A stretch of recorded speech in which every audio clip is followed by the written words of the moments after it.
ನ್ಯಾಯಮೂರ್ತಿ ಎಚ್.ಎನ್. ನಾಗಮೋಹನ್ ದಾಸ್ ಅವರ ಏಕಸದಸ್ಯ ವಿಚಾರಣಾ ಆಯೋಗದ ಶಿಫಾರಸಿನಂತೆ ಪರಿಶಿಷ್ಟ ಜಾತಿ ಒಳ ಮೀಸಲಾತಿ ವರ್ಗೀಕರಣಕ್ಕೆ ಸಂಬಂಧಪಟ್ಟಂತೆ 3 ಹಂತಗಳಲ್ಲಿ ಸಮೀಕ್ಷೆ ನಡೆಯುತ್ತಿದ್ದು, ಮಾದಿಗ ಸಮುದಾಯದವರು ಪರಿಶಿಷ್ಟ ಜಾತಿಯ ಪಟ್ಟಿಯಲ್ಲಿ ಕ್ರಮ ಸಂಖ್ಯೆ 61ರಲ್ಲಿ ಮಾದಿಗ ಬರೆಸಬೇಕೆಂದು ದಲಿತ ಮಾದಿಗ ಸಮನ್ವಯ ಸಮಿತಿ ಮನವಿ ಮಾಡಿದೆ. ಈ ಕುರಿತು ಪತ್ರಿಕಾ ಹೇಳಿಕೆ ನೀಡಿರುವ ಡಿಎಂಎಸ್ಎಸ್ ಸೇಡಂ ತಾಲೂಕಾ ಅಧ್ಯಕ್ಷರಾದಂತಹ ಮಾರುತಿ ಮುಗುಟಿ ಹೇಳಿದ್ದೇನು ಅನ್ನೋದನ್ನ ಕೇಳೋಣ ಬನ್ನಿ. ನೀವು ಯಾವುದೇ ಸಮೀಕ್ಷೆದಾರರು ನಿಮ್ಮ ಮನೆಯ ಬಾಗಿಲಿಗೆ ಬಂದಾಗ ನೀವು ನಾಚಿಕೆ ಪಡದೆ ತಮ್ಮ ಜಾತಿಯ ಹೆಸರು ಹೇಳಬೇಕು. ಈಗ ಕೆಲವು ಗಡಿ ಭಾಗಗಳಲ್ಲಿ ಜಾತಿ ಹೆಸರು ಕೇಳಿದರೆ ಸಂಕೋಚ ಪಡ್ತಾರೆ, ಅಥವಾ ಜಾತಿ ಹೆಸರು ಕೇಳಿದರೆ ನಾವು ಎಸ್ಸಿದವ್ರು ಅಂತ ಹೇಳಿಬಿಡ್ತಾರೆ. ಎಸ್ಸಿದವ್ರು ಅಂತಂದರೆ ಅಲ್ಲಿ ನೀವು ಉಪಜಾತಿಯನ್ನು ನಂಬಿಸಬೇಕು.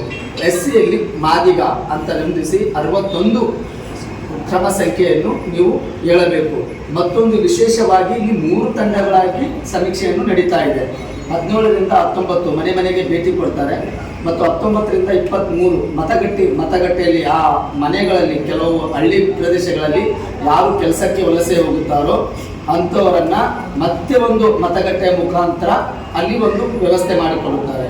ಮತ್ತು 19-20 ಯಾರು 2 ಸಮೀಕ್ಷೆಯಲ್ಲಿ ಅವ್ರು ಯಾರು ತಪ್ಪಿರ್ತಾರೋ ಅವ್ರಿಗೆ ಮತ್ತೊಂದು ಸಮೀಕ್ಷೆ ಕೂಡ ಆ ಮತಗಟ್ಟೆಯಲ್ಲಿ ಆಗುತ್ತದೆ. ಹಾಗಾಗಿ ಎಲ್ಲ ನನ್ನ ಸೇಡಂ ತಾಲೂಕಿನ ಸಮಸ್ತ ಮಾದಿಗ ಬಂಧು ಮಿತ್ರರು ಮತ್ತು ವಿಶೇಷವಾಗಿ ವಿದ್ಯಾರ್ಥಿಗಳು ಆ ಸಮೀಕ್ಷೆ ಬಂದಾಗ ಆ ಸಮೀಕ್ಷೆಯವರ ಜೊತೆಯಲ್ಲಿ ಕೆಲವೊಬ್ಬರು ಅನಕ್ಷರತರಿರ್ತಾರ. ಅವರಿಗೆ ಈಗ ಹೆಂಗಿದೆ ಅಂದರೆ ಒಂದು ಸಮೀಕ್ಷೆಯಲ್ಲಿ ಒಂದು ದೊಡ್ಡ ಫಾರ್ಮೇಟ್ ರೆಡಿ ಆಗಿದೆ. ನಿಮ್ಮ ಮನೆಯಲ್ಲಿ ಬೈಕ್ ಇದೆಯಾ, ನಿಮ್ಮ ಆಸ್ತಿ ಎಷ್ಟು ಏನಂತ ಅಂದಾಗ ಅಲ್ಲಿ ಅನಕ್ಷರರು ಸ್ವಲ್ಪ ತೊಂದರೆ ಪಡ್ತಾರೆ. ಏನಪ್ಪ ಇವ್ರು ಯಾರು ನಮ್ಮ ಮೇಲೆ ಬೈಕ್ ಅದೇನೋ ಬಂಗಾರ ಅದೇನೋ ಅದು ಇದು ಅದೇನೋ ಕೇಳ್ತಾರೆ. ಅವ್ರು ಏನೇ ಮೂಲ ದಾಖಲೆಗಳು ಕೇಳಿದ್ರು, ಅವ್ರು ಏನೇ ವಿವರಣೆ ಕೇಳಿದ್ರು ಕೂಡ ನಾವು ಅದನ್ನ ನಿಖರವಾಗಿ ದೃಢೀಕರಿಸಬೇಕು. ಯಾಕಂತಂದ್ರೆ ಅಲ್ಲಿ ನಾವು ಕೊಟ್ಟಂತ ಮಾಹಿತಿಯಲ್ಲೇ ನಮಗೆ ಎಷ್ಟು ಪರ್ಸೆಂಟ್. ಈಗ ಇನ್ನೊಂದು ಉದಾಹರಣೆಗೆ, ನಿಮ್ಮ ಮನೆಯಲ್ಲಿ ಗಂಗಾ ಕಲ್ಯಾಣ ಸಿಕ್ಕಿದೆಯಾ, ನೌಕರಿ ಒಬ್ಬೊಬ್ಬರು ನೌಕರಿ ಇದ್ರೂ ಕೂಡ ಇಲ್ಲ ಅಂತ ಬರೆಸ್ತಾರೆ, ಇದ್ರೂ ಕೂಡ ಇದೆ ಅಂತ ಬರೆಸ್ತಾರೆ. ಯಾವುದೇ ತಪ್ಪು ಮಾಹಿತಿ ನೀಡಬೇಡಿ. ಇದು ಸರ್ಕಾರದಿಂದ ಸಮೀಕ್ಷೆ ನಡೀತಾ ಇದೆ, ವಿಕಾರವಾಗಿ ಮಾಹಿತಿ ಕೊಡಬೇಕು.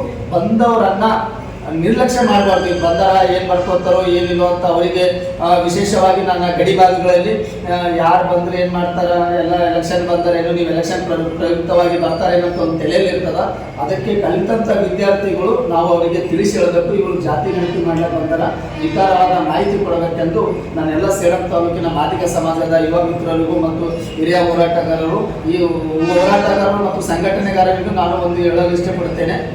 ನಿಮ್ಮ ಊರಿಗೆ ಈಗ ಸಮೀಕ್ಷೆ ನಡೆಸಲು ಬಂದಾಗ ಅವರನ್ನು ನಮ್ಮ ಎಸ್ಸಿಗಳಿಗೆ ಕರ್ಕೊಂಡೋಗಿ ಸಂಪೂರ್ಣವಾಗಿ ಅಲ್ಲಿರುವ ಒಂದು ಕೆಲವೊಂದು ತೊಂದರೆಗಳು ಆಗ್ತದೆ ಅಂತ ತೊಂದರೆಗಳನ್ನು ಆಗದಂತೆ ಸಂಘಟನೆಗಾರರು ವಿದ್ಯಾರ್ಥಿಗಾರರು ನೋಡ್ಕೊಂಡು ಹೋಗಬೇಕೆಂದು ಮತ್ತೊಮ್ಮೆ ಎಲ್ಲರಿಗೂ ಕೈ ಮುಗಿದು ಕೇಳಿಕೊಳ್ಳುತ್ತೇನೆ. ಈ ಸಮಯದಲ್ಲಿ ಸೇಡಂ ತಾಲೂಕಾ ಅಧ್ಯಕ್ಷರಾದಂತಹ ಮಾರುತಿ ಕೋಡಂಗಲ್, ವಿಜಯ್ ಕುಮಾರ್ ಆಡಿಕೆ, ಶಂಭುಲಿಂಗ ನಾಟಿಕರ್ ಮತ್ತು ಅಶೋಕ್ ಪಿರಂಗಿ ಸೇರಿದಂತೆ ಇತರರು ಕೂಡ ಭಾಗಿಯಾಗಿದ್ದರು. Bureau report Venkatappa K Sugal, Bharat Vaibhav news, Sedam.